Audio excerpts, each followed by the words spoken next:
And is that Ms. Lester? That is me. And would you prefer me to go to the podium or just to do it from the I think you seat? can do it from where you are. Well, it's, in the interest of time, I'll be brief. And so I did provide. You're welcome. I did provide copies of the study and the paper in the back for the audience if you're interested in picking one up. And if there's not one back there, it's available on the Center for Student Achievement webpage. I wanted to bring this to everyone's attention, mostly because, and we're doing it in this fashion because there's not another vehicle on our agenda for me to just do a board update. But wanted to present information about an analysis that my co-author, Dr. Annabelle Aportella, and I did on our state letter grade system. And in particular, whether or not the letter grade system was aligned to the intent of the state legislation and the legislature in wanting to give schools credit for both the amount of growth that students were making as well as the overall proficiency of the results of our students.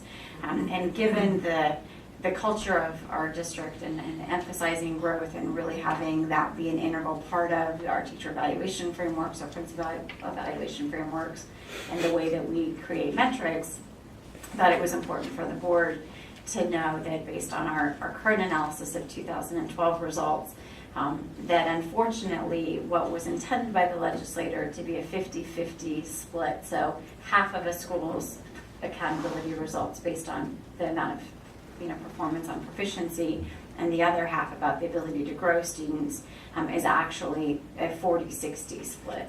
So in an area where 60 being proficiency and 40% being growth. If it were the other way around, I wouldn't have bothered to write the paper, quite honestly. Maybe I would have. But in an area, given, working in an urban environment with, students who are coming in, struggling in terms of their prior knowledge and their experience, and our schools and our teachers and our leaders doing such an amazing amount to change their trajectory, we, I think, as a board want to make sure that we get as much credit for that as possible. And if the legislature intended for us to get 50% of our overall A through F ratings for each of our individual schools, and we're only getting 40% of that credit, that's a problem. In particular, because these letter grades, you can argue about whether or not the public perception, that parents and the community members take the letter grade of a school into consideration in terms of enrollment decisions, or the willingness to move into a district or a school based on the distribution of those results. Notwithstanding that market driver, if you will, and the fact that, we all certainly want to increase enrollment because increasing enrollment has a direct relationship to the funding that we're able to generate for our district. We know that this legislature and this governor are interested and are not going to stop, but with the idea of adding more consequences to these letter grades.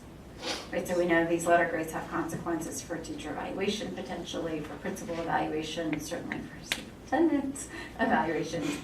This idea of pay for performance at the school level in terms of additional compensation for the district letter grades and so on, potentially down the road has the ability for us to theoretically earn additional revenues. And if those revenues are going to be minimized based on a formula that we know isn't working as it was intended to work on, I think from a policy perspective, that's important for boards to understand and for us to work with organizations to really push the Department of Education and the State Board of Education to make the necessary changes. So the paper really is in that vein. It's an analysis of how much credit are schools being given as they were intended to be given. And unfortunately, what the result is that as we have a significant amount of our credit coming from proficiency, this research shows, as well as most of the literature, that is highly correlated to the socioeconomic status of the student population. And so that is to say that the higher your free and reduced lunch count gets in a school and or district, the lower your percent passing is. And that isn't that poverty has to be a determining factor in destiny in any stretch of the imagination. I think we are absolutely an example of how that isn't the case, but unfortunately, that is the result in terms of the way that the formulas end up working. And so when we know that the economic status of our students in our schools is likely to result in our schools being labeled less, positively as we would see them, that I think, that's certainly a cause for concern. And so the paper, you certainly can read at your leisure, but it provides some policy framework in terms of recommendations for changes that I think we intended them to be in the vein of constructive criticism and to be able to give potential easy fixes to the formula. And I can tell you as a member of the board and as as an individual, I intend to work with ASBA, ASA, all of the alphabet groups, Teachers Association and so on, to really rally for the 2014 changes. Unfortunately, we're sadly too late for the 2013 results that are going to come out this summer. And so we know that we'll have 2 years of test scores and school accountability results that are not indicative of the work that our schools are doing and do not reflect the hard work of the students and the teachers and the families in our community. And so it will be with a lot of zeal. I will be working to make changes for 2014 and hopefully working in a very collaborative way to do that. But I wanted you all to know that this exists, and in the event that you're in a position of being able to have influence, that you're, hopefully have this as part of the conversation around how we can present a more equitable evaluation of school quality that really pays credit where credit is due. And I'm happy to answer any questions that you might have. I know you may or may not have gotten a chance to read it prior to tonight, but if you've got any questions, I'm happy to answer them. I want to thank you for bringing this issue to us. I was not aware that the formula was not really reflecting kind of legislative intent or its original intent, and that I can certainly see how a growth model tends to benefit districts like ours. Okay, if there are no other questions or comments, we'll move on to the next item, which is the ASBA policy advisories. That would be me. Tonight there are 3 policies before you for your consideration. And the first policy, JJIB, interscholastic sports, there's some caveats. First of all, the addition to that is the addition to the policy itself, having to do with the health and safety of participants, specifically having to do with heat, is optional, as is the exhibit that they're recommending is optional. But it does align to what the AIA has put forth as of May 22nd, 2012. The other caveat about this first policy is that it's actually a high school policy. But we bring it to your consideration simply because there are some pieces in here that we think are valuable in terms of dealing with students participating in our after-school sports programs in the heat. So I'll just take you through the, if you look at the policy itself on page 31 of 42, there's just a statement in there regarding the health and safety of the participants, specifically in terms of the importance of monitoring that. That's in the policy itself. The exhibit is JJIB, and if you look at that exhibit, the first part of the exhibit on heat acclimatization and exertional heat illness, the definitions and so forth, those are relevant to our after-school programs. If you go to the next page on 35 and 42, where it talks about heat acclimatization, days 1 through 5 and days 6 through 14, if you read through that, that's all about high school football. which is not relevant to what we do. That has to do with when you can wear helmets, how many days you have to practice in shorts, when you can wear shoulder pads, when you can be in full contact with heat. That's not relevant, and if the board wanted to consider this policy, I would recommend that probably those two sections be struck. They're not relevant to us. But after that, the discussion about hydration strategies and return to play following exertion heat stroke, those would be relevant to what, to our programs. So as you consider this, the first consideration is, do you even want to include this policy?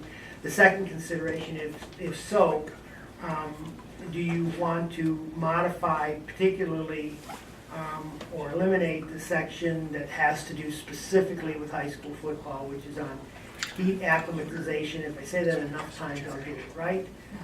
Days 1 through 5 and days 6 through 14 in the exhibit.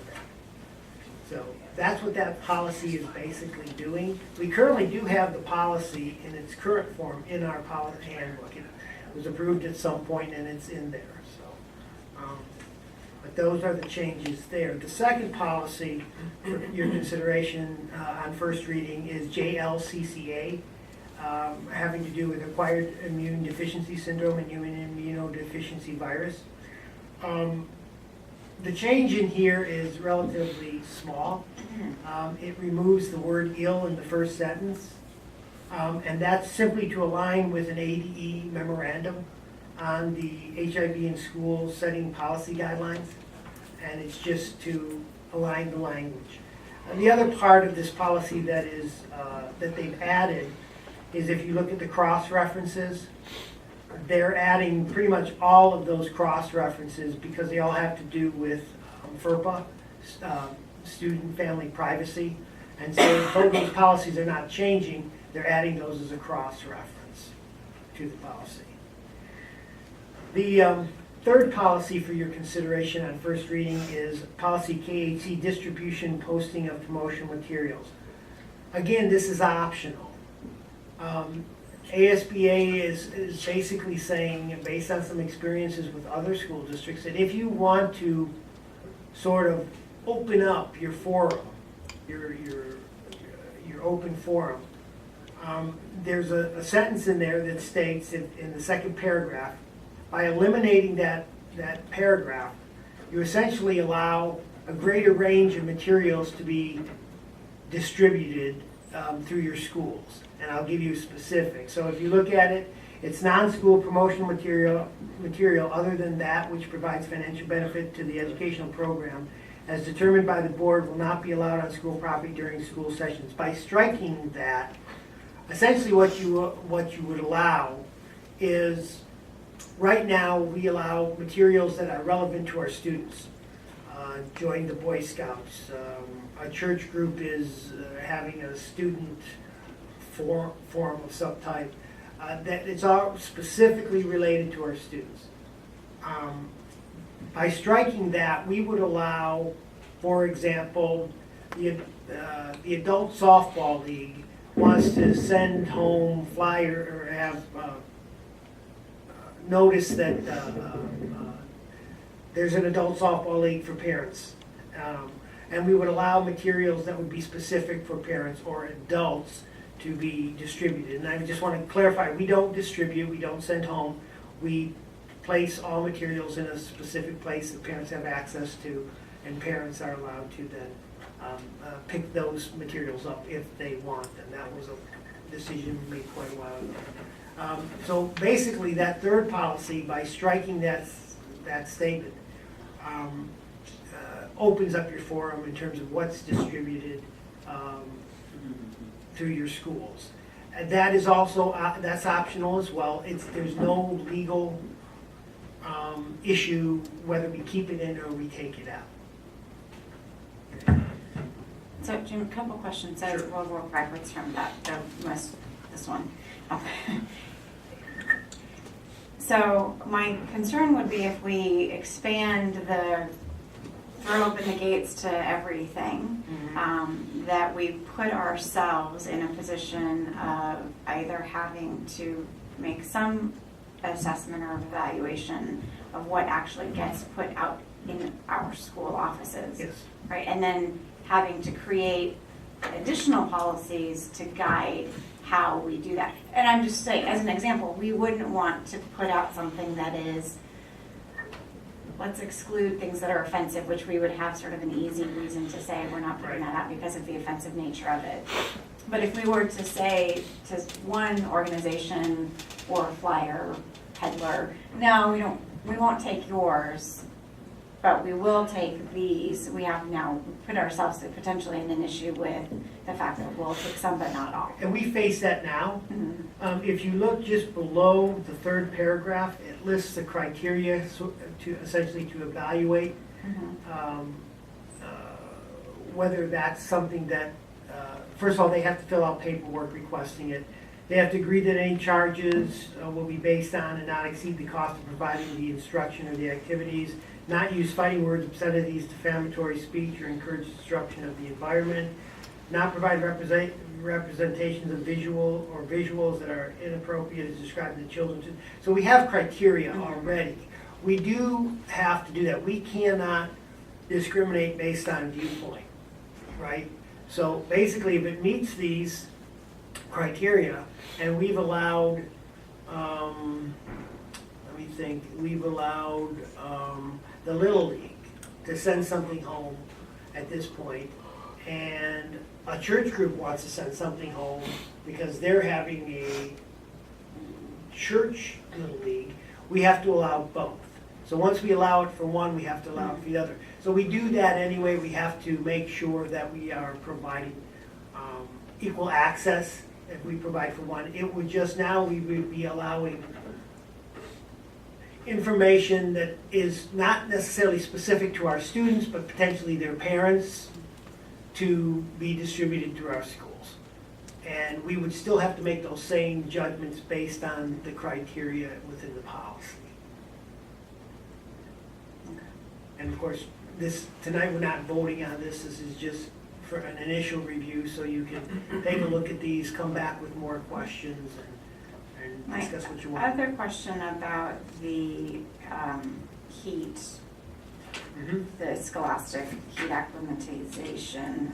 Oh, good. I'm glad I'm not the only one. And external heat illness. Can you tell me, and I apologize for not knowing this already, do we have an existing policy, notwithstanding after-school athletics, but for the course of the instructional day regarding, heat? We don't have and how we a policy, but we have a procedure that was created and we put in place every year and review every year. So we have a procedure that would help us to understand like heat indexes, and if we were too hot, that we would keep kids in. So is that information typically during the season Mhm. goes through the lead nurse, who then puts out the information to all the front offices and says, we are under a heat advisory, therefore we kick in with our procedures. And do those procedures, would those translate into after-school activities, even though obviously It could, we're after yeah, school? it could. And do you feel like they're fairly well aligned with this new policy in terms of the things to look for and the hydration element? I mean, so I'm I think wondering this if policy we has a need- few more details in it, but essentially, the procedures we have in place prevent us from getting to that point, Mhm. right? The procedures we have weren't specifically written for our after-school sports program. They were primarily written for what happens beginning of the school to end of the school, but they could be extended to that for sure.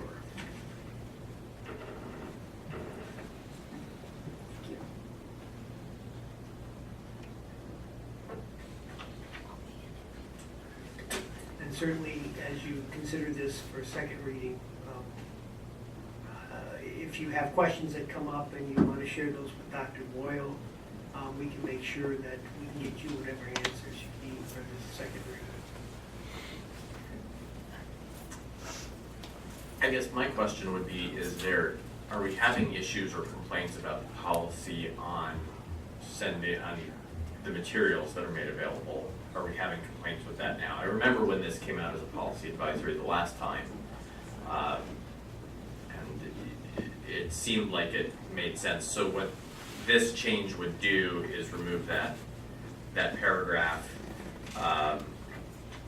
And it sounds like this would allow us to have more things on campus during school. Is that correct? If we It would, take out no, that at any time use our campus. So for example, we were approached earlier this year in Monte Vista by a group that wanted to run classes on the Constitution after school for adults. Our policy as written allows us to run things through that are relevant specifically to students only. What it would allow is for that information not go home, but be provided for parents to make that decision as to whether that was something they wanted to participate. So it really is that,